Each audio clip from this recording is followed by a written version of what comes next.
નમો અરિહંતાણં નમો સિદ્ધાણં નમો આયર્યાણં નમો ઉજ્જયાણં નમો લોયે સૌસાહુનં અસપંચનમોકારો સર્વપાવપનાશનો મંગલાણં ચ સૌવર્ચે પરમં અવૈમંગલમ અજ્ઞાનતિમિરંધાના જ્ઞાનાંજનશલાકયા ચક્ષુન્મીલિतं येन તસ્મૈ શ્રીગુરુવે નમઃ મુખાદિવ્યાકુક્ષિરત્નં શબ્દજિતવર્યાત્મજં શ્રીરાજચંદ્રયહું વંદે તત્વલોચનદાયકં પ્રભુતત્વલોચનદાયકં.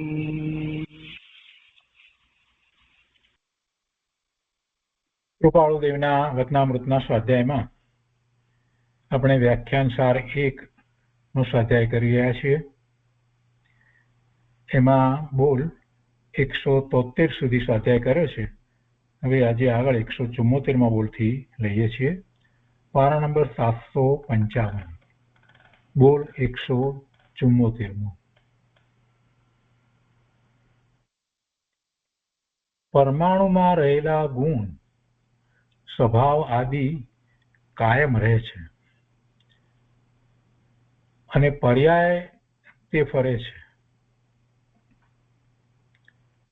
દ્રષ્ટાંત તરીકે પાણીમાં રહેલો શીત ગુણ એ ફરતો નથી, પણ પાણીમાં જે તરંગો ઉઠે છે તે ફરે છે, એટલે બદલાય છે. દ્રવ્ય, જે કોઈ દ્રવ્ય છે એના ગુણ છે અને ગુણના ભવનરૂપ એનો સ્વભાવ હોય એ દ્રવ્યનો. અહીંયા પાણીનું ઉદાહરણ લીધું છે. તો પાણીનો ગુણ શીતળતાનો, એટલે એનું શીતળપણું એ છોડે નહીં. ભલે આપણે અગ્નિથી ગરમ કરીએ પણ છેવટે એનો ગુણ તો શીતળતાનો જ કહેવાય અને એ છેવટે ઠંડુ જ થાય. શીતળતા તો એ ગુણની વાત લીધી, પણ દરેક દ્રવ્યમાં જે ગુણ છે એ ગુણ તો કંઈ નાશ પામતો જ નથી અને એની અવસ્થા જે બદલાય છે એને આપણે પર્યાય કહીએ છીએ. એટલે બદલાય છે તે પર્યાય છે, પણ એ પર્યાય બદલાય છતાંય દ્રવ્ય એ બદલાતું નથી. દ્રવ્ય એનું એ જ રહે છે. દ્રવ્ય છે એ ગુણોનો સમૂહ, ગુણોના સમૂહને દ્રવ્ય કહેવાય અને એ દ્રવ્યની જે અવસ્થા બદલાય છે એને પર્યાય કહીએ છીએ. તો અહીંયા પાણીને માટે કહે છે કે પાણીમાં રહેલો શીત ગુણ એ ફરતો નથી, એ બદલાતો નથી, પણ પાણીમાં જે તરંગો ઉઠે છે તે ફરે છે, બદલાય છે. અર્થાત તે એક પછી એક ઉઠી, તરંગો એક પછી એક ઉઠી તેમાં સમાઈ જાય છે. એટલે પર્યાય જે છે એ નવી નવી થાય છે અને પહેલાની જે પર્યાય હોય એ વિલીન થઈ જાય છે અને નવી પર્યાય ઉત્પન્ન થાય છે. એ નવી અવસ્થા ઉત્પન્ન થવી અને પહેલાની અવસ્થાનો વ્યય થવો અથવા તો એ વિલીન થઈ જવી એ બંને એક જ સમયમાં છે. આ વિલીન થાય છે એ જ વખતે પેલી નવી ઉત્પન્ન થાય છે. એમ અવસ્થાનું બદલાવું થયા કરે છે, એટલે એને અવસ્થાંતર કહેવાય. અવસ્થા બદલાય છે એટલે અવસ્થાંતર કહેવાય છે. એટલે કે છે કે આ પ્રમાણે પર્યાય અવસ્થાંતર થયા કરે છે. તેથી કરી પાણીને વિશે રહેલ જે શીતળતા અથવા પાણી પણ તે ફરી જતા નથી, એ કઈ બદલાઈ જતા નથી. એના ગુણ છે એ બદલાઈ જતા નથી, પણ એ ગુણ કાયમ રહે છે અને પર્યાય રૂપ તરંગ તે ફર્યા કરે છે. તેમજ તે ગુણની હાનિ વૃદ્ધિ રૂપ ફેરફાર તે પણ પર્યાય છે. અહીંયા હાનિ વૃદ્ધિ રૂપ ફેરફાર લીધો છે અને તે પણ પર્યાય છે, તો ગુણની કઈ હાનિ વૃદ્ધિ થતી નથી. પણ એક સૂક્ષ્મ વાત હોય છે કે દ્રવ્યની અંદર જે સટગુણ હાનિ વૃદ્ધિ જે થાય છે, તો જેટલા પ્રમાણમાં હાનિ થાય છે એટલા જ પ્રમાણમાં વૃદ્ધિ થાય છે. ને એ 6 પ્રકારે હોય છે. એ સટગુણ હાનિ વૃદ્ધિ કહેવામાં આવે છે. છતાં પણ વસ્તુ તો એટલી એવી ને એવી જ રહે છે. એટલે એ હાનિ વૃદ્ધિ રૂપ ફેરફાર જે થાય છે એની અંદર. એ સિવાય બીજી એમ કે ગુણ ઓછા થઈ ગયા અને હવે બીજી નવી પર્યાય થાય એવું કઈ હોતું નથી. એમ હાનિ થાય કે ગુણ વધી જાય અને પર્યાય એવી રીતે હાનિ વૃદ્ધિ એવું હોતું નથી. એટલે અહીંયા પ્રગટ ગુણની અપેક્ષાથી જો વિચાર કરીએ તો એમાં પ્રગટતામાં હાનિ વૃદ્ધિ આપણને દેખાય અને એવી પર્યાય હોય. તો અહીંયા જે કહ્યું છે કે ગુણની અહીંયા તેમજ તે ગુણની હાનિ વૃદ્ધિ રૂપ ફેરફાર તે પણ પર્યાય છે, એ જે કહ્યું છે તો એ રીતે સમજવાનું છે. એ પ્રગટતા છે પ્રગટ ગુણની અપેક્ષાથી. અને તેના વિચારથી પ્રતીતિ અને પ્રતીતિથી ત્યાગ અને ત્યાગથી જ્ઞાન થાય છે. કેમ કે અહીંયા છે ને આ કૃપાળુદેવે તો જે વખતે વ્યાખ્યાન આપ્યું પછીથી ભાઈએ લખ્યું છે, એટલે ક્યાંક થોડીક એમાં જરાક વાતમાં સ્પષ્ટતાઓ નથી. પણ આપણે સમજીએ છીએ શાસ્ત્રના આધારે કે ગુણોનો સમૂહ તે દ્રવ્ય છે અને દ્રવ્યની અવસ્થા જે બદલાય છે તે પર્યાય છે. અને ગુણોનું અંદર ભવન ચાલી રહ્યું છે જે આપણને દેખાતું નથી, એને આપણે શાસ્ત્રની ભાષામાં જે કહીએ છીએ તે કારણ શુદ્ધ પર્યાય, એ પરિણમન છે અને પર્યાય કહેવાય. પણ વાસ્તવમાં એ પર્યાય નથી, એ દ્રવ્યાર્થિક નયનો વિષય છે. એ દ્રવ્ય જ છે. કેમ કે ગુણ છે તો ગુણનું ભવન તો ચાલે જ. ગુણ હોય અને એનું ભવન ન થાય એવું બને નહીં. સાકર છે તો સાકર પડી હોય ત્યારે એમાં મીઠાશ છે, મીઠાશ પરિણમી રહી છે. એને મોઢામાં નાખીએ કે તરત જ એનો અનુભવ થાય. અને પછી એ મીઠાશનો ગુણ કઈ અમુક ટાઈમ થાય એટલે ઓછો થાય, વધારે થાય એવું કઈ હોતું નથી કે ચાલ્યો જાય એવું નથી હોતું. કેમ કે એનો ગુણ છે, દ્રવ્યનો ગુણ છે. એટલે એ તો સતત રહ્યા જ કરે અને એનું પરિણામ અંદરમાં ચાલતું જ હોય, જે આપણને પ્રગટ ન થાય. આપણે જ્યારે એનો અનુભવ કરીએ તો આપણને ખ્યાલમાં આવે. અને એ વાત જ મૂળ મુદ્દાની વાત છે કે આત્મા છે, જીવ છે, એને અનંત ગુણ છે અને અનંત ગુણનું ભવન અંદરમાં જે ચાલી રહ્યું છે એ એવું એક સરખું ચાલી રહ્યું છે શુદ્ધ પરિણામ. જ્યારે એનું લક્ષ્ય કરીએ કે તરત એ અનુભવમાં આવે. જેમ સાકરને જેવી મોઢામાં મૂકીએ કે તરત જ એનો ગળ્યો સ્વાદ આપણને આવે, કેમ કે એ એનો ગુણ છે. તો એવી રીતે આત્માના અનંત ગુણનું ભવન એક રૂપ ભવન ચાલી રહ્યું છે, જે આનંદ સુખ શાંતિ રૂપ છે. એવી આત્મા તરફ દ્રષ્ટિ કરીએ કે તરત જ એ જ સમયે એ અનુભવમાં આવે છે. એટલે એના સંબંધીની મૂળ તો વાત કરવી છે. એટલે કે છે અહીંયા કે તેના વિચારથી પ્રતીતિ, એટલે આ દ્રવ્ય ગુણ પર્યાય આ બધી જે કઈ વાત કરવામાં આવી એના વિચારથી એવી શ્રદ્ધા થવી. અને એવી શ્રદ્ધા થાય તે પછીથી કે છે કે એવી પ્રતીતિ, અને એ પ્રતીતિથી ત્યાગ અને ત્યાગથી જ્ઞાન થાય છે. પ્રતીતિથી ત્યાગ શાનો થાય તો કે મિથ્યા માન્યતાનો ત્યાગ થાય. સાચી પ્રતીતિ કરીએ, સાચી શ્રદ્ધા કરીએ એટલે વિપરીત શ્રદ્ધાનો ત્યાગ થાય, વિપરીત શ્રદ્ધા છૂટી જાય. એમ પ્રતીતિથી ત્યાગ થાય અને વિપરીત શ્રદ્ધા છૂટી જાય તો જ્ઞાન થાય. એટલે કે મિથ્યાત્વ જાય એટલે જ્ઞાન થાય. આત્માનો જ્ઞાન સ્વભાવ છે, પણ એ જ્ઞાન મિથ્યાત્વ સહિત એ પરિણમી રહ્યું છે એટલે આપણે એને અજ્ઞાન કહીએ છીએ. એને એ અવસ્થાને અજ્ઞાન અવસ્થા કહીએ છીએ. તો એમાં જ્યારે મિથ્યાત્વ જાય છે તો જ્ઞાન થયું એમ કહેવામાં આવે છે. તો ગયું શું? શેનો ત્યાગ થયો? મિથ્યાત્વનો, વિપરીતતાનો. અને એવો ત્યાગ કેવી રીતે થયો? શ્રદ્ધાથી થયો કે પોતાનું સ્વરૂપ આવું જ છે ચોક, અને એવું શ્રદ્ધા ને એવો અનુભવ થાય છે એટલે પછી મિથ્યાત્વ જાય છે. તો એ વાત આમાં એવી રીતે સમજાવી.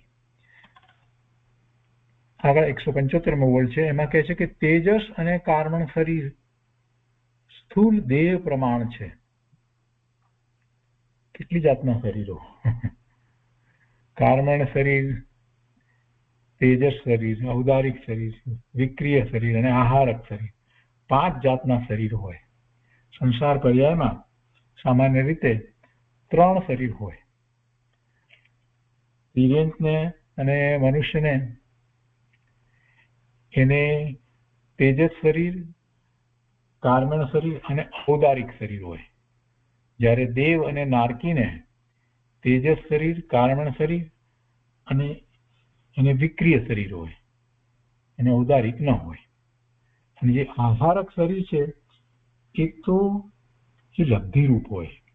એવા મહામુનિઓ 7મા ગુણસ્થાને પોતાના પ્રતિસ્વ સંવેદનમાં રહેતા હોય અને એમને એવી રીતિ પ્રગટ થઈ હોય તો એ પોતાના મસ્તકમાંથી એવું એક આહારક શરીર એટલે એવું પુતળો જેવું બનાવી એક હાથનું, અને એ દ્વારા એ ભગવાનના સમોસરણમાં જઈ અને ત્યાં જઈને પોતાના સમાધાન ત્યાંથી પ્રાપ્ત કરી અને પાછા આવે.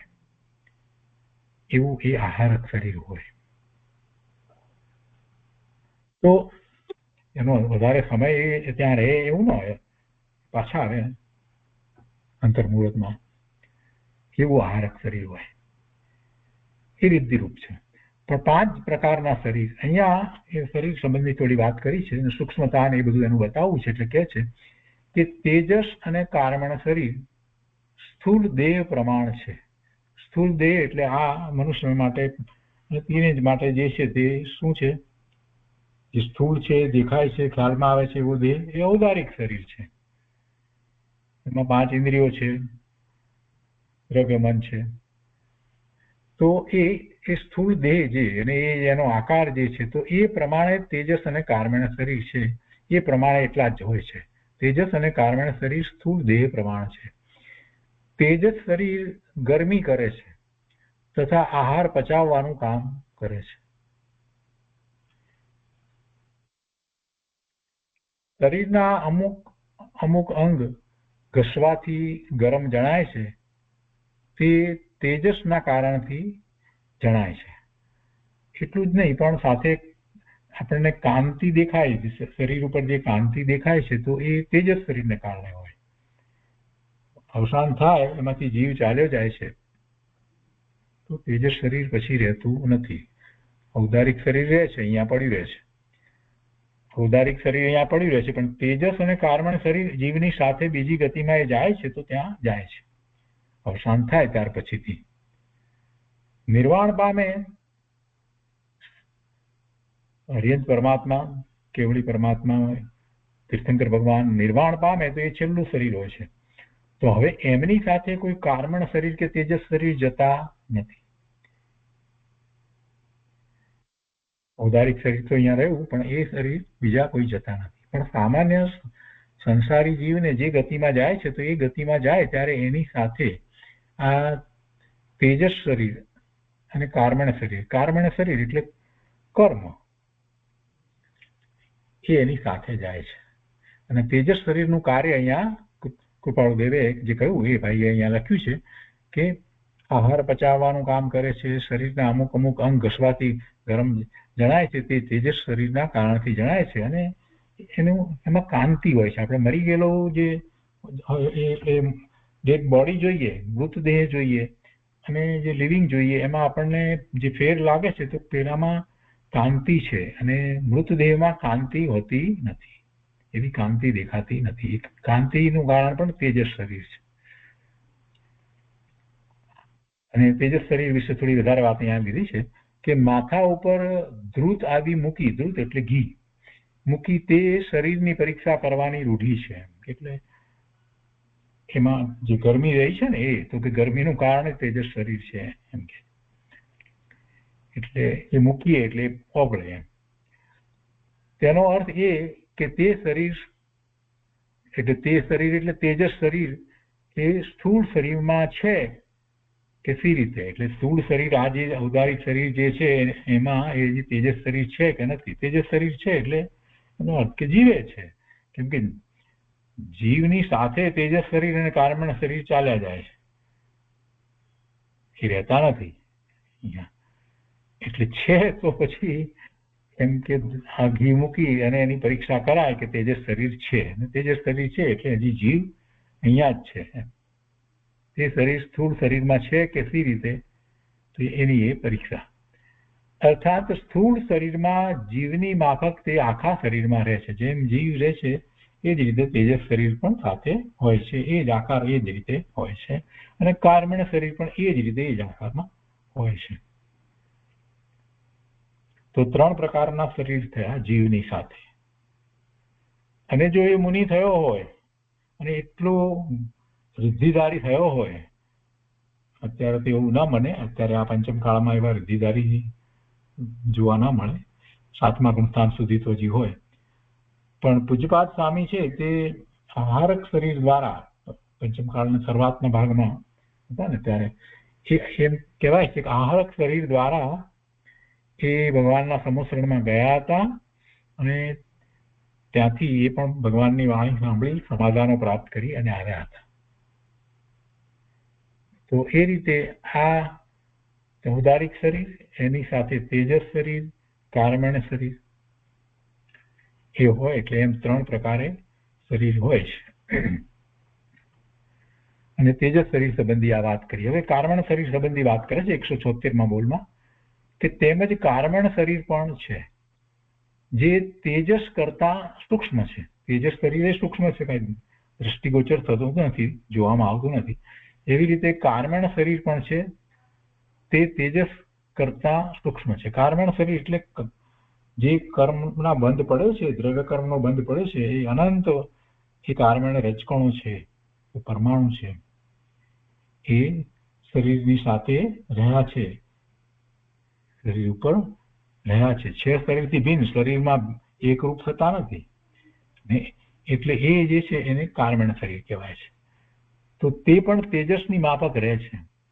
સ્થૂળ શરીરની અંદર પીડા થાય છે અથવા તો ક્રોધ આદિ થાય છે, તે જ કાર્મણ શરીર છે. એટલે આમ બીજી રીતે ખ્યાલમાં નથી આવતું કે કર્મ આપણને દેખાય એવું નથી, અતિ સૂક્ષ્મ વસ્તુ છે, ભલે પૂતગળ છે છતાં પણ એનો ખ્યાલ કઈ રીતે આવે એ માટેની આ વાત કરી છે. કે જે કાર્મણ શરીર એટલે કર્મ છે, તો કર્મના ઉદયો છે ને, તે કર્મના ઉદયો હોય તો એ પ્રમાણે એના ફળ આવ્યા હોય, એટલે એની સાથે જીવ જોડાઈ અને પછી વિભાવ ભાવે, વિકારી ભાવે થાય.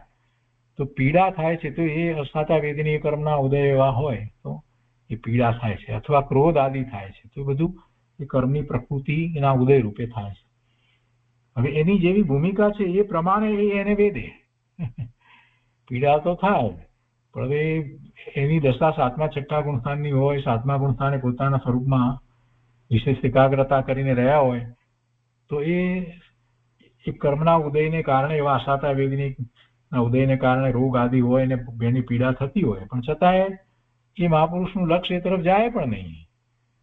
એટલે પીડા થાય છે ને, આપણને પીડાનો ખ્યાલ આવે છે ને, આપણે એમ કહીએ છીએ કે પીડાનો અનુભવ, તો એ પીડાનો અનુભવ ખરેખર તો વાસ્તવમાં પીડાનો જે ખ્યાલ છે ને, આપણે પીડાને એને આપણે વેદીએ છીએ એમ કહીએ છીએ.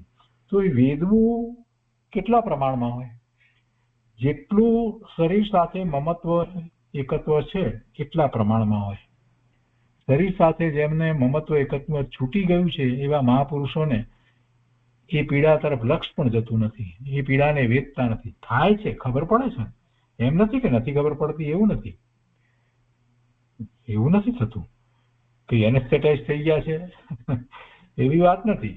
ખબર પડે છે, ચોખ્ખી ખબર પડે છે કે આ પીડા થઈ ગઈ છે, પણ એ પોતાના આનંદમાં મસ્ત છે. તો અહીંયા કાર્મણ શરીરની વાત કરતા કે છે એ કર્મ, તો કે શરીરની અંદર પીડા થાય છે અથવા ક્રોધ આદિ થાય છે, તે જ કાર્મણ શરીર છે. કાર્મણથી ક્રોધ આદિ થઈ તેજોલેશ આદિ ઉત્પન્ન થાય છે. ક્રોધ થાય ત્યારે લાલ પીળો થઈ જાય છે ને, બધું કેટલા પ્રકારે ક્રોધ, અને એમાં પાછા જે શરીરો એવા હોય અને એમાં ક્રોધ પણ એવા થતા હોય, એવા કર્મના ઉદય હોય ને, તો એની વાત લીધી છે. એમાં તેજોલેશાની વાત લીધી છે. એ શાસ્ત્રમાં આવે છે પ્રથમા યોગના ગ્રંથની અંદર, તેજોલેશા ભગવાન ઉપર, મહાવીર સ્વામી ભગવાન ઉપર પેલા છોડીને એ બધી વાત હોય છે, જેથી સામાન્ય રીતે બીજું બધું બળી જાય. એ ક્રોધ છે, એ તીવ્ર ક્રોધનું સ્વરૂપ છે. તો એ ઉત્પન્ન થાય છે, તો અને વેદનાનો અનુભવ જીવ કરે છે, પરંતુ વેદના થવી તે કારણ શરીરને લઈને થાય છે. કારણ શરીર એ જીવનું અવલંબન છે. જો બે વાત લીધી અહીંયા. આ વેદના થાય છે તે કારણ શરીર એટલે કર્મને લઈને થાય છે, અને ઉદય આવે છે તેને લઈને થાય છે, એટલે થાય છે. એ વાતો બરાબર આપણે સમજ્યા. પણ પછી આ બીજી વાત એક અહીંયા લીધી કે કારણ શરીર એ જીવનું અવલંબન છે. અવલંબન છે એટલે આ સંસાર પર્યાય એનું કારણ એ છે, તેને કારણે સંસાર પર્યાય છે. આ કર્મને કારણે છે, કર્મને કારણે એ છે, સિદ્ધ ભગવાનને નથી. અહીંયા વર્તમાનમાં જે જીવો રહ્યા છે એના સંબંધીની વાત કૃપાળુદેવ સમજાવી રહ્યા છે ને, એટલે અવલંબન કહ્યું છે.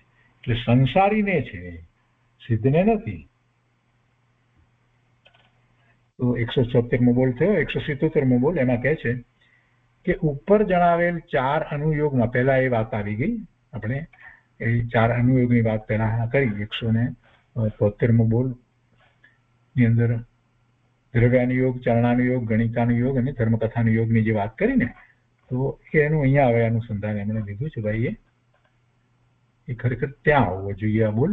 તો કહે છે કે ઉપર જણાવેલ 4 અનુયોગનું તથા તેના સૂક્ષ્મ ભાવોનું જે સ્વરૂપ તે જીવે વારંવાર વિચારવા યોગ્ય છે, જાણવા યોગ્ય છે. તેના સૂક્ષ્મ ભાવોનું આપણે એના સંબંધી વાત કરી હતી. દ્રવ્યાનુયોગ છે આખો કે આત્મા વિશેની વાત, અને એના આત્મા વિશેની સૂક્ષ્મ વાત, અને આત્માનું કેવું સ્વરૂપ, આત્માના કેટલા ગુણ, કેવી રીતે ગુણનું પરિણમન ને એની પર્યાય ને એ બધી જે વાત જે કરવામાં આવી એ આત્મા વિશેની, તો એ સૂક્ષ્મ વાતને આપણે સમજી સ્વીકારીને પોતાની પર ઉતારીએ તો આપણને સમ્યક દર્શન પ્રગટ કરવા માટે એ બહુ જ ઉપયોગી થાય. તો કહે છે કે ઉપર જણાવેલ 4 અનુયોગનું તથા તેના સૂક્ષ્મ ભાવોનું જે સ્વરૂપ તે જીવે વારંવાર વિચારવા યોગ્ય છે. એટલે 4 અનુયોગનું તાત્પર્ય તો આપણે એ વખતે સમજ્યા છીએ, દરેક દ્વારા આપણે શું આપણે પ્રાપ્ત કરીએ છીએ. તો એના અહીંયા તો વાત એવી છે કે સૂક્ષ્મ ભાવોનું જે સ્વરૂપ, હવે સૂક્ષ્મ ભાવોનું સ્વરૂપ વિચાર કરીએ તો મુખ્યતઃ દ્રવ્યાનુયોગમાં જે વાત છે તેની આવે. સૂક્ષ્મ ભાવો એટલે કે પોતે જ્ઞાન સ્વરૂપ ભગવાન આત્મા છે, તો પોતાનો ભાવ તો જ્ઞાન ભાવ છે, અને એ જ્ઞાન દર્શનના એના ઉપયોગ છે, અને જે તરફ જ્ઞાન દર્શનના ઉપયોગ વળે છે એટલે જે તરફ લક્ષ જાય છે એનું એ જ્ઞાન કરે છે. આ બધા ભાવ જે છે તે સૂક્ષ્મ ભાવ છે. એવી રીતે જીવની જે શક્તિ કહીએ અથવા તો ગુણ કહીએ, 47 શક્તિના તો નામ આપ્યા છે, પણ અનંત ગુણ છે, અનંત શક્તિ છે. તો એ બધાનો સૂક્ષ્મ રીતે વિચાર કરીએ છીએ તો પોતાના સામર્થ્યનો ખ્યાલ આવે છે, અને એ વારંવાર વિચાર કરવામાં આવે તો પોતે કોણ છે એની દ્રઢતા થાય છે. એટલે એ જાણવા યોગ્ય છે, તે જીવે વારંવાર વિચારવા યોગ્ય છે, જાણવા યોગ્ય છે. અને આગળ કહે છે કે તે પરિણામે નિર્જરાનો હેતુ થાય છે. એવું જ્યારે જાણે અને પોતાનું જે સ્વરૂપ છે એનો એ સ્વીકાર કરે છે, તો પછી બીજું બધું જે છે એના પ્રત્યે એને ઉદાસીનતાનો ભાવ આવે. જગતના પદાર્થો, બીજા સ્નેહી મિત્રો, આ બધા પ્રત્યે એને જે રાગદ્વેષના પરિણામ થતા તે નથી થતા, પછી બધા પ્રત્યે સંભાવ વર્તે છે, અને એવું દશા છે તો એને કર્મના ઉદય આવે પણ એ એની સાથે જોડાય નહીં અને એ ખરી જાય છે. એટલે એમ એને નિર્જરા થાય છે. એટલે એમ એ નિર્જરાનો હેતુ થાય. જે આત્માને જાણે છે એને આત્માનું લક્ષ રહે અને એ અનુભૂતિ કરે એને નિર્જરા થાય. પણ આત્માને જાણે જ નહીં તો ક્યાંથી નિર્જરા થાય?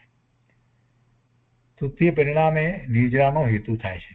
બાકી વિપાક નિર્જરા તો થયા કરે, કેમ કે સ્થિતિ બંધ છે, એટલે જયારે એની સ્થિતિ પૂરી થવા આવે ત્યારે ફળ આપી અને ખરી જાય એવી નિજરા થાય, જેને વિપાક નિજરા કહીએ છીએ. એટલે એમાં તો એ ફળ આપે એ વખતે જ એની સાથે જીવ જોડાઈને નવા કર્મ બાંધી લે છે. એટલે વાસ્તવમાં એ નિજરા થતી નથી. અહીંયા નિજરા એટલે આપણે જે ખરેખર નિજરા થાય, સકામ નિજરા, એની વાત છે.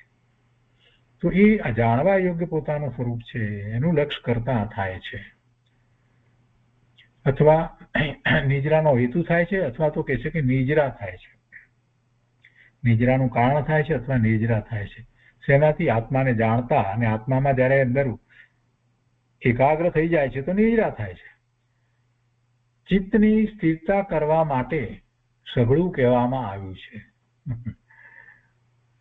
ચિત્ત એટલે મન, મનની સ્થિરતા કરવા માટે આ બધું કહેવામાં આવ્યું છે. કે મન દ્વારા જ પોતે મતિશ્રુત જ્ઞાન નો ઉઘાડ સહિત પ્રવર્તે છે, તો મન દ્વારા જ બધા નિર્ણયો કરે છે, પોતાના વિશેના, પરના વિશેના.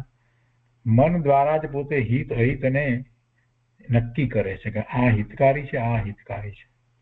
મન દ્વારા જ સારા નશાનો એ વિચાર કરે છે, અને મન દ્વારા જ એ બધું જાણ્યા પછીથી, વસ્તુ સ્વરૂપને દ્રવ્ય સ્વરૂપનો અભ્યાસ કર્યા પછીથી પુરુષાર્થ કઈ રીતે કરવો એ પણ બધું મન દ્વારા નક્કી કરે છે, અને પછી એ પ્રમાણે આગળ વધે છે. તો આ બધું આપણે દ્રવ્ય સ્વરૂપનો અભ્યાસ જે કરીએ છીએ અને સમજીએ છીએ એ બધી મનની પ્રક્રિયા છે. એટલો આ અભ્યાસ કર્યો એટલે કાંઈ સહાનુભૂતિ થઈ જવાની એમ નથી. સહાનુભૂતિનો પુરુષાર્થ તો જુદો છે. આ તો બધી મનની ભૂમિકામાં છે. હું શુદ્ધ છું, શુદ્ધ છું, 1 લાખ વખત બોલીએ તો કઈ શુદ્ધ અનુભવ થઈ જાય એમ નથી હોતું. એ તો બધું મનની ભૂમિકામાં છે.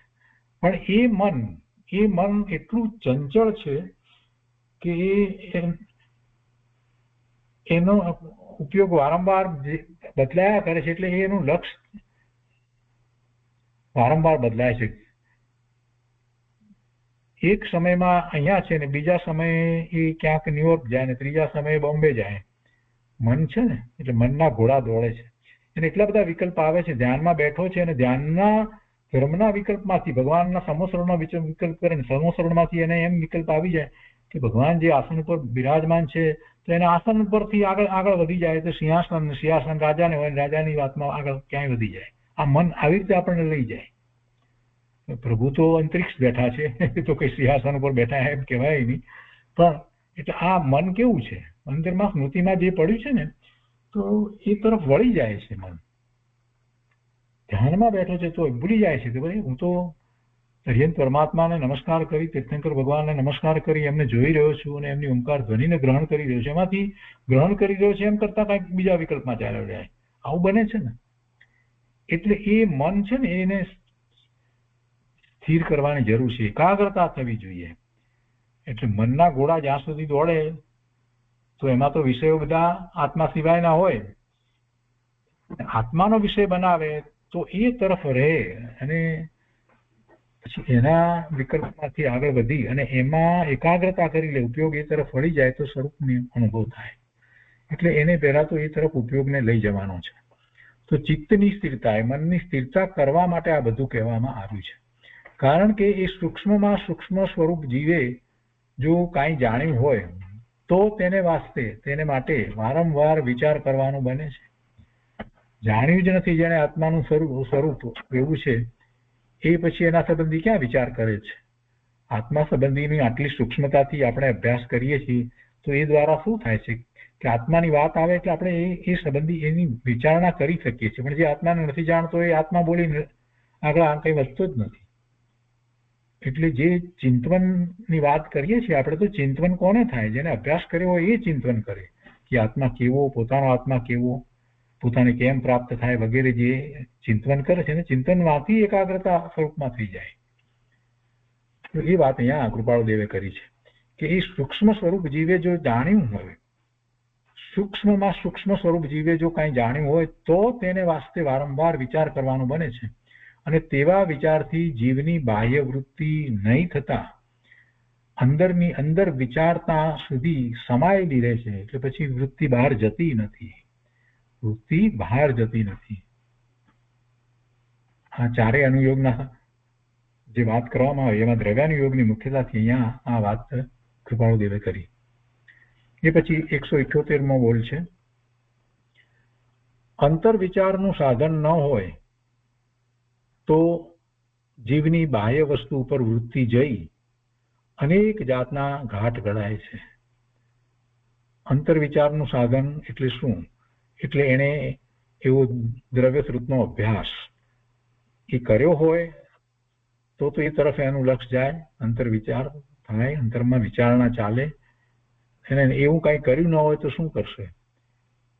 એની વૃત્તિ બહારમાં જ રહેશે. એટલે રિટાયર્ડ થવાનું હોય એ પહેલેથી ખરેખર તો જીવે આની શરૂઆત કરી લેવી જોઈએ. એ નથી કર્યું તો પછી રિટાયર થયા પછી હવે શું કરવું, સમય જતો નથી અને પછી અનેક પ્રકારે ભાગેમાં ક્યાં ને ક્યાં એ નકામા વિચારોમાં અને ક્યારેક કેટલીક વખત તો પછી એ અભિમાનમાં હોય, અમુક લોકો સાથે મળી પણ શકતો ન હોય અને કંઈ કરી શકતો ન હોય તો પછી સાયકોલોજીકલ ઇફેક્ટ થઈ જાય છે. આ બહુ મોટી વસ્તુ છે. પહેલાથી તૈયારી કરવી જોઈએ કે નિવૃત્ત થઈને શું કરીશું. જોબ વગેરે કરતા હોય, ધંધા વગેરેમાં હોય ત્યાં સુધી તો ખ્યાલ ના આવે, પણ એને વિષય નક્કી કરવો જોઈએ. અને એમાં ધર્મનો વિષય, આત્મા સંબંધીનું થોડું વાંચન પહેલાથી નાની ઉંમરથી જેણે કર્યું છે, એમાં એને રસ લીધો છે, એને અને એની રુચિ થઈ છે, એ જીવ એમાં આગળ વધી શકે છે. એ ન કર્યું હોય તો પછી શું કરશે? અને બહુ મોટી ઉંમર પછી કંઈક પણ કરવા જાય છે ત્યારે એટલો અભ્યાસ સૂક્ષ્મતાથી થઈ શકતો નથી. એટલે એ વાત પણ સાથે છે. તો બધી વાત કૃપાળુ દેવે તો અહીંયા સાથે લીધી છે કે અંતર વિચારનું સાધન ન હોય તો જીવની બાહ્ય વૃત્તિ ઉપર વૃત્તિ જઈ અનેક જાતના ઘાટ ઘડાય છે. પછી અનેક પ્રકારે વાત થાય ને અનેક પ્રકારે પછી એનું વર્તન પણ થાય ને એને એવા કાર્યો કરવા વગેરે બધામાં રુચિ રહ્યા કરે. એમાં પછી માયાચાર આ તે બધું આવી જાય. જીવને અવલંબન જોઈએ છે. તેને નવરો બેસી રહેવાનું ઠીક પડતું નથી. એવી જ ટેવ પડી ગઈ છે. તેથી જો ઉપલા પદાર્થનું જાણપણું થયું હોય તો તેના વિચારને લીધે સદચિદવૃત્તિ બહાર નીકળવાને બદલે અંદર સમાયેલી રહે છે અને તેમ થવાથી નિજરા થાય છે. અહીંયા પણ નિજરા થાય છે એટલે કે એમાં ચિત્તવૃત્તિ બહાર ફરતી જ નથી તો વધારે બંધ પડતા નથી, એટલા પાપના બંધ પડતા નથી. ચિત્તવૃત્તિ બહાર ને બહારના વિષયોમાં જ ફરતી હોય તો એમાં એને તીવ્ર રાગ દ્વેષના ભાવ થાય. એને બદલે એને થાય છે પણ મંદ થાય છે અને જે કર્મ ઉદયમાં આવ્યા હોય એ ખરી જાય છે. એટલે એ રીતે પ્રમાણમાં બંધ ઓછો કરે છે અને નિજરા વધારે થાય છે. એટલે એ અપેક્ષાએ નિજરા થાય છે. વાસ્તવમાં સાચી નિજરા તો સંવરની દશા હોય, આશ્રવ ન થતા હોય ત્યારે નિજરા છે. પણ છતાંય આને પણ આ રીતે નિજરા થાય. શું કે છે કે તેથી જો ઉપલા પદાર્થનું જાણપણું થયું હોય એટલે કે આ આત્માનું એનું જાણપણું થયું હોય તો તેના વિચારને લીધે સદચિદવૃત્તિ બહાર નીકળવાને બદલે અંદર સમાયેલી રહે છે અને તેમ થવાથી નિજરા થાય છે. 178મું એ આખું પુરુષાર્થ નું પ્રેક્ટિકલ છે. એમાં જે પુરુષાર્થ કરી રહ્યો છે આત્માને લક્ષ્ય એને માટે મહત્વની વાત છે. એ પછી 179 બોલ છે.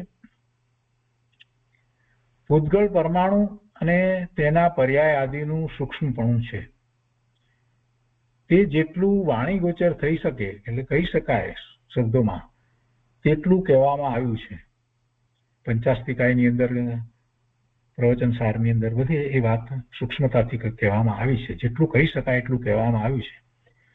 તો તે એટલા સારું કે એ પદાર્થો મૂર્તિમાન છે, એમનામાં મૂર્તિકપણું છે. સ્પર્શ, રસ, વર્ણ એ બધા એના ગુણ છે. ગંધ એવા એના ગુણ છે, એનામાં મૂર્તિકપણું છે. અમૂર્તિમાન નથી. ઉદ્ગલ સિવાય બાકીના 5 દ્રવ્યો છે તે અમૂર્તિક છે. મૂર્તિમાન છતાં આ પ્રમાણે સૂક્ષ્મ છે. એટલે સૂક્ષ્મની તો વાત કરી ને, પૂતગળ પરમાણુની, અને પછી એમાં કારણે શરીરની વાત કરવામાં આવી, તેજસ શરીરની વાત કરી, એ બધું પૂતગળ જ છે ને, છતાં એ સૂક્ષ્મ છે. મૂર્તિમાન છતાં આ પ્રમાણે સૂક્ષ્મ છે. તેના વારંવાર વિચારથી સ્વરૂપ સમજાય છે. કેમ કે સાથે ને સાથે એ સ્વરૂપની વિચારણા કરે છે કે આ શરીર, આવા શરીર અહીંયા રહે છે અને એ શરીરની સાથે આત્મા રહ્યો છે તો એની અવગાહના આટલી છે અને જ્યારે આ દેહને છોડી અને બીજી પર્યાયમાં જાય છે તો એનો આકાર આ રીતે રહે છે. આ બધી વાતનો એ વિચાર કરે છે તો એમાં પછી મુખ્યતા એને પોતાના સ્વરૂપની રહે છે. એ શરીર કે જેને મૂર્તિકપણું નથી, એટલે એ ઇન્દ્રિયનો વિષય થઈ શકતો જ નથી. ઇન્દ્રિય જ્ઞાનનો એ વિષય નથી, અતિન્દ્રિયપણે જ અનુભવમાં આવે. આ બધી વાત ઉપર એને વિચારણા થઈ શકે છે. એટલે કે છે કે તેના વારંવાર વિચારથી સ્વરૂપ સમજાય છે, અને તે પ્રમાણે સમજાયાથી, કેમ કે પેલું ઔદારિક શરીર આ આકાર બધો જોયો તો એમ ખ્યાલ આવે છે ને કે આ રીતે આ જ આકારે છે પોતે એટલે આત્મા, એના પ્રદેશો, એ બધાનો ખ્યાલ આવે છે ને. એટલે છે કે તેના વારંવાર વિચારથી સ્વરૂપ સમજાય છે, અને તે પ્રમાણે સમજાયાથી તેથી સૂક્ષ્મ અરૂપી એવો જે આત્મા તે સંબંધી જાણવાનું કામ સહેલું થાય છે. સૂક્ષ્મ અરૂપી એવો જે આત્મા તે સંબંધી જાણવાનું કામ સહેલું થાય છે. આ પૂતગળ પરમાણુ આ તે બધું જાણે ને ત્યારે આ પણ એને ખ્યાલ આવે છે, કેમ કે એની સાથે એની કમ્પેરિઝન વગેરે થાય છે ને. એટલે આત્માને જાણવાનું કામ સહેલું થાય છે એમ કહી અને કૃપાળુદેવે આપણને એક વાત કહી દીધી કે આત્માને જાણવાનો જ છે.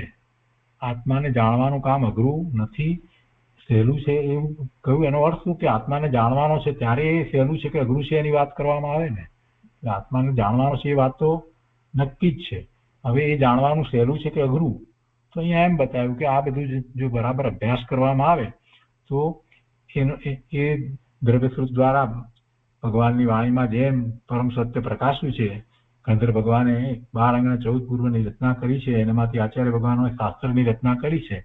તો એ દ્વારા આપણે એનો અભ્યાસ કરીએ ગુરુ નિશ્રાએ, તો પછી એ બધું જાણવાનું, આત્મા સંબંધી જાણવાનું કાર્ય સહેલું થઈ જાય. અને એમ આત્માને જાણવાનું કાર્ય સહેલું થાય પછી પોતે કોણ છે એનો નિર્ણય થાય, અને પછી સાચો પુરુષાર્થ સ્વરૂપ તરફનો શરૂ થાય. એ 179 થયું. 180માં બોલમાં કહે છે કે માન અને મતાગ્રહ એ માર્ગ પામવામાં આડા સ્તંભરૂપ છે. માન, અભિમાન, અને મતાગ્રહ, મતનો આગ્રહ, પોતે જે મતમાં માને છે એનો આગ્રહ, એને છોડવો નથી. એમાં ભલે એમાં અસત્ય હોય તો પણ એને એ મત છોડવો નથી, મતનો આગ્રહ. માન અને મતાગ્રહ એ બે માર્ગ પામવામાં નડતર રૂપ છે, મોટામાં મોટા નડતર રૂપ છે, એટલે આડા સ્તંભ રૂપ છે એમ કહી દીધું. તે મૂકી શકાતા નથી અને તેથી સમજાતું નથી. એ મુકાય નહીં, માન મુકાય નહીં અને મતનો આગ્રહ મુકાય નહીં, એટલે સત્ય વસ્તુ સમજાતી નથી. સત્ય સમજવા માટે નિર્માણતા જોઈએ, મધ્યસ્થતા જોઈએ. જે માની અભિમાની છે એને મધ્યસ્થતા ન હોય એટલે એને ન્યાય ન હોય. ધર્મની અંદર ન્યાય એ બહુ મહત્વની વાત છે. એટલે સુધી કે ધર્મની અંદર પણ ન્યાયના શાસ્ત્ર છે ને ન્યાય છે. બધી જગ્યાએ ન્યાયપૂર્વક જ કથન કરવામાં આવ્યા છે. અનેકાંત દ્વારા કથન કરવામાં આવે છે. એનું કારણ શું છે? સ્યાદવાદથી કેમ કહેવામાં આવે છે કે તો જ ન્યાય આપણને સમજાય, નહીંતર તો એકાંતે વસ્તુને માનીએ તો એમાં તો ન્યાય નથી રહેતો, અન્યાય થઈ જાય છે. તો આ બધી વાત જ્યારે જૈન દર્શનમાં છે તો એનો અર્થ શું થયો કે એને મધ્યસ્થપણે વસ્તુ સ્વરૂપને જેમ છે તેમ જાણવું જોઈએ, કોઈ પણ જાતના પક્ષપાત વિના. મતનો આગ્રહ રાખીને, પક્ષપાત રાખીને વિચાર કરવા બેસશે તો એ જેવું છે તેવું સ્વરૂપ નહીં જાણી શકે. એટલે માન અને મતાગ્રહ એ માર્ગ પામવામાં આડા સ્તંભરૂપ છે, તે મૂકી શકાતા નથી અને તેથી સમજાતું નથી. સમજવામાં વિનય ભક્તિની પહેલી જરૂર પડે છે. જો વિનય ભક્તિ કહ્યું એટલે વિનય જોઈએ. કેવો જ વિનય જોઈએ કે જે સમજાવે છે એમને એ કોણ છે એ નક્કી કર્યા પછીથી એમની વાતને સમજવી જોઈએ. આ એક વિનય ભક્તિનો અર્થ જરા સમજવા જોઈએ. વિનયમાં એમ ગમે તેમ આમ બે હાથ જોડીને વિનય કર્યા કરી એવી ભક્તિ એથી કઈ સમજાઈ જાય એવું બનતું નથી. આ વિનય ભક્તિ શબ્દ આવ્યો એટલે કેટલાય લોકોને એમ છે કે બે હાથ જોડી અને આપણે નમસ્કાર કર્યા કરીએ તો એ વિનય થયો, તો એ આપણને સમજાઈ જાય, એ ભક્તિ થઈ. પાછું સ્તવન ગાઈએ તો ના, એમ વિનય નથી. અહીંયા વિનય ભક્તિ સમજવા માટે વિનય ભક્તિ કેવા પ્રકારની જોઈએ? તો કે જે સમજવું છે અથવા તો જેમની પાસેથી સમજવાનું છે એમના પ્રત્યે અહોભાવ હોવો જોઈએ, વિનય હોવો જોઈએ, આદર હોવો જોઈએ, અને વિશ્વાસ હોવો જોઈએ કે એ મને ગેરમાર્ગે નથી દોરવાના, જે કહે છે તે મારા હિતને માટે જ કહે છે. એટલે એ જેમની વાત આપણે માનવી છે, સ્વીકારવી છે, એ સદગુરુ ને પહેલા નક્કી કરતા પહેલા જાણવું જોઈએ કે ખરેખર સદગુરુ છે, અને ખરેખર સદગુરુ છે એવો નિર્ણય થાય ત્યાર પછી બધી એમની વાતનો સ્વીકાર કરવો જોઈએ. એ જ એમનો વિનય છે. એમની વાતનો સ્વીકાર કરવો એ વિનય છે. એવો વિનય ન હોય તો શું થાય કે એમની વાત સાંભળી પછી ઠીક છે, પછી પાછો બીજે જાય, ત્રીજે જાય, એમ એનું કાંઈ ઠેકાણું પડે નહીં. એ નિર્ણય કરી શકે નહીં કે સાચું સત્ય ક્યાં છે, રખડ્યા કરે છે. ને આવા તો ઘણા જીવો જોવા મળે. પેલા અમુકને માનતા હતા ને પછી હવે અમુકને માને છે ને પછી અમુકમાં જાય છે. આવું બધું આપણે સાંભળીએ છીએ ને ઘણા લોકો વિશે, કેમ કે નિર્ણય નથી થયો. ગુરુદેવની વાત સાંભળતા હતા, સમજતા હતા પ્રવચનો, ને એમાંથી પછી પાછા ક્યાંક બીજે ચાલ્યા ગયા. નિર્ણય જ નહોતો થયો.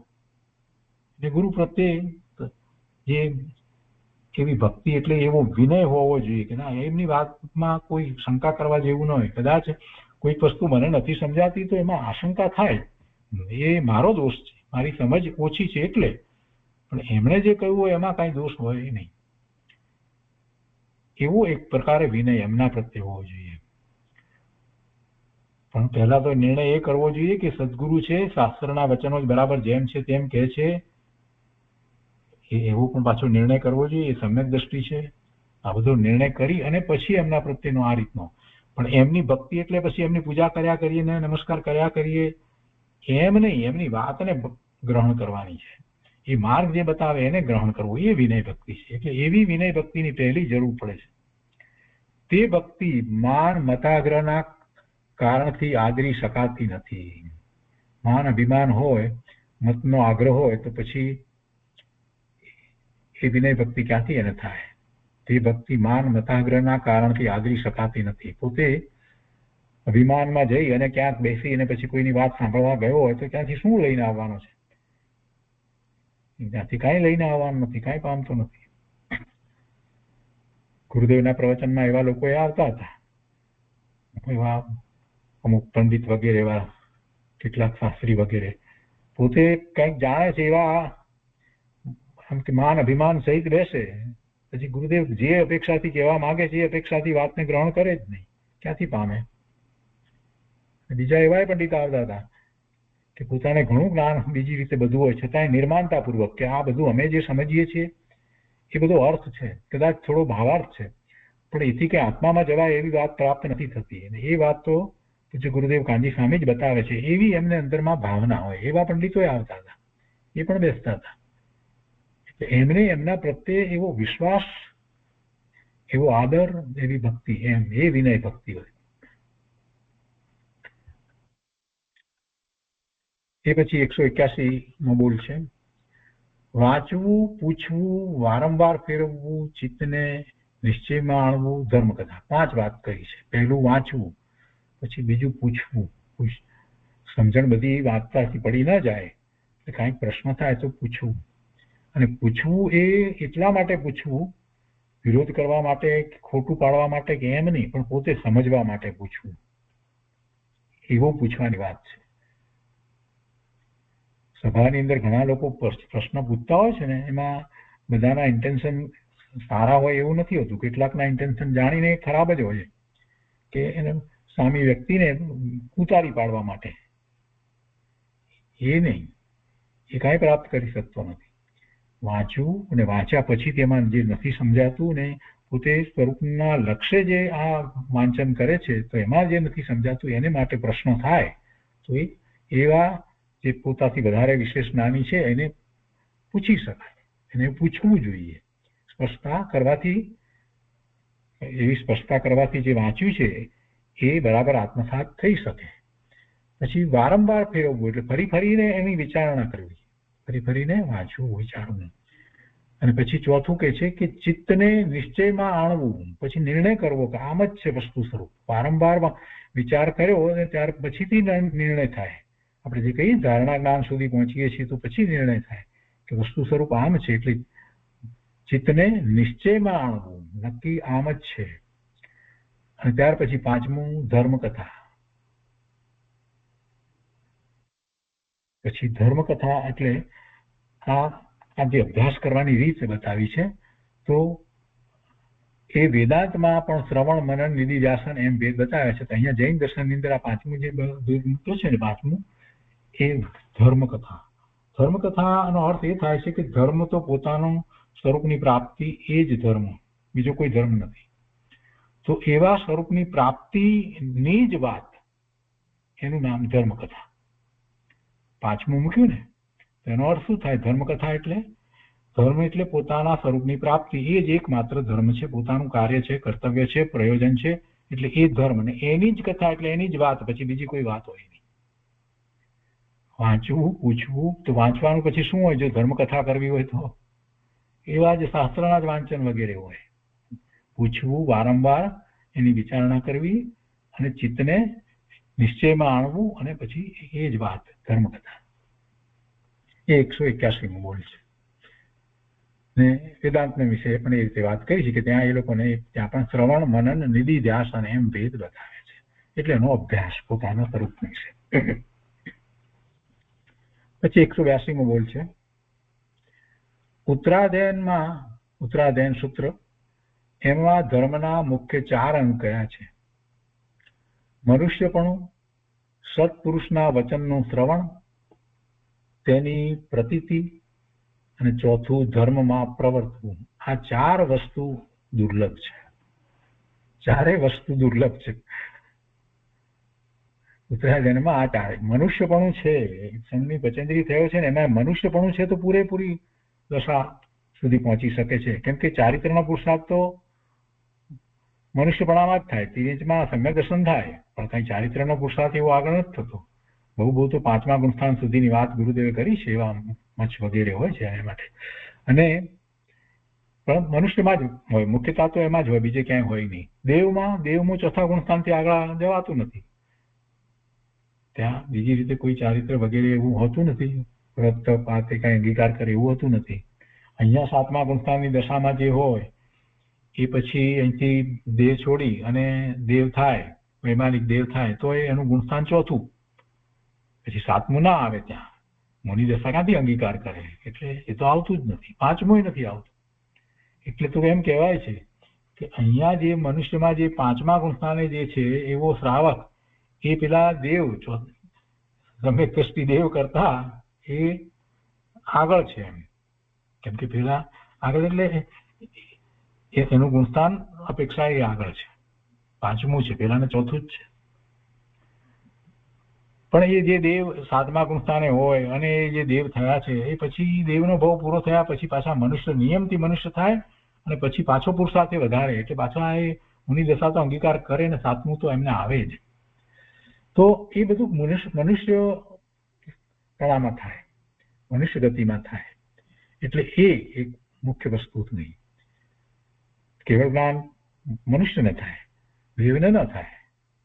સમ્યક દર્શન સુધી હોય, પણ કેવળ જ્ઞાન કઈ એમને થાય નહીં. શ્રેણી ચડે, આ બધી વાત હોતી જ નથી. ગુણસ્થાન 4થાથી આગળ નથી વધતા. તો પછી બીજું અંગ શું કહ્યું 4 અંગમાં? પેલું મનુષ્યપણું, બીજું સત્પુરુષના વચનનું શ્રવણ. એ પણ મહત્વનું અંગ છે. સત્પુરુષના વચનનું શ્રવણ થવું એ પુણ્યાનુબંધી એવું પુણ્ય હોય ને પૂર્વે એવી ખૂબ ભાવના કરી હોય તો જ પ્રાપ્ત થાય, નહીતર એવા સંયોગો પ્રાપ્ત નથી થતા. અને કેટલીક વખત એવું હોય કે એની એટલી બધી તીવ્ર રુચિ ન થઈ હોય તો સંયોગો પ્રાપ્ત થયા હોય છતાંય એનો ખ્યાલ ના આવે કે આ સત્પુરુષની વાણી છે એટલે આપણે બેસીએ એમાં સાંભળીએ, એવું એને ન થાય. ગુરુદેવ એટલા માટે ઘણી વાર બોલે છે અધ્યાયની અંદર, કેટલી બધી વખત પ્રવચનમાં ગુરુદેવ બોલે છે કે ભાગ્ય હોય તો આ કાને પડે એમ. એટલે એવું પુણ્ય હોય તો કાને પડે ને એમ. કે કાને પડવામાં શું વાંધો? ગુરુદેવનું પ્રવચન મૂકે તો કાને તો પડે, પણ એનો અર્થ એમ કે તમે તમારું એવું પુણ્ય હોય તો તમને એની રુચિ થાય ને તમે એમાં આગળ વધો, એને સમજો. નહીતર પ્રવચન તો હોય બધાને ત્યાં છે, અત્યારે બધાએ DVD લઈ લીધી છે $15, $10. હવે તો મફત આપે છે. પણ એથી શું થયું? એને પ્રવચનો મુકાતા હોય છે બધી જગ્યાએ, બધું ચાલતું હોય છે, બધું ઘણું બધું. તો સત્પુરુષના વચનનું શ્રવણ થવું એ પુણ્યાનુબંધી પુણ્યનું કારણ છે. એ સિવાય થાય નહીં. ભલે એને માટેની સુવિધાઓ ઉપલબ્ધ હોય પણ એથી કરીને એનું શ્રવણ થાય એમ ન મને. શ્રવણ કોને કહ્યું? શ્રવણ એટલે એના ઉપર સમજ અને એનો સત્કાર. એ જ્યાં સુધી ન થાય ત્યાં સુધી કોઈ શ્રવણ થયું કહેવાય જ નહીં. એક કાનથી સાંભળી અને કાઢી નાખે, અથવા તો સાંભળી અને પછી એ દ્વારા પોતે પોતાની મહત્તા બતાવવા માટે થઈ અને એની ચર્ચાઓ વગેરે કરે તો એ કઈ શ્રવણ ન કહેવાય. એ શ્રવણ ન કહેવાય. સત્પુરુષના વચનનું શ્રવણ આત્માર્થે થવું જોઈએ, પરમાર્થે એ શ્રવણ થવું જોઈએ. એ બીજું મહત્વનું અંગ કહ્યું. અને એ પછીથી તેની પ્રતીતિ એટલે એવા પોતાના સ્વરૂપની પ્રતીતિ.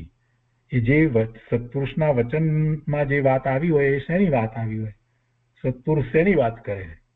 સત્પુરુષ આત્માની જ વાત કરે, શુદ્ધ આત્માના સ્વરૂપની વાત કરે, સિદ્ધના સ્વરૂપની વાત કરે, અરિયન પરમાત્માના સ્વરૂપની વાત કરે. તો એવા સ્વરૂપની જે વાત કરે તો એની પોતાને પ્રતીતિ એવી જ શ્રદ્ધા થાય કે આમ જ છે, આત્માનું સ્વરૂપ આમ જ છે, સિદ્ધ સમાન સદાપદ મેરો, જે એમણે કહ્યું ને આપણે તો હવે એમ કહીએ છીએ કે સિદ્ધ સમાન સદાપદ સબકો, બધાનું સિદ્ધ સમાન સ્વરૂપ છે જગતમાં જેટલા જીવ છે બધાનું. અને એવી જ પછી એવો નિર્ણય કરી અને એવી જ પ્રતીતિ થવી, એવી જ શ્રદ્ધા. અને પછી ચોથું છે તો ધર્મમાં પ્રવર્તવું. આવી શ્રદ્ધા થયા પછીથી ધર્મ એટલે પોતાના સ્વરૂપની પ્રાપ્તિ, તો એમાં પ્રવર્તવું એટલે એને માટેનો આખો પુરુષાર્થ કરવો, એકાગ્રતા વગેરે કરવા, અને સાથે ને સાથે એવા આચરણ વગેરેમાં વ્યસ્ત રહેવું. એવા તો આ 4 વસ્તુ દુર્લભ છે એમ કે છે. આ 4 વસ્તુ દુર્લભ છે.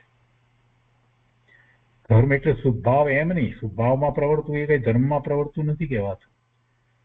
જે આત્મા તરફ લઈ જાય એને જ ધર્મ કહેવાય. તો એ 182મો બોલ થયો.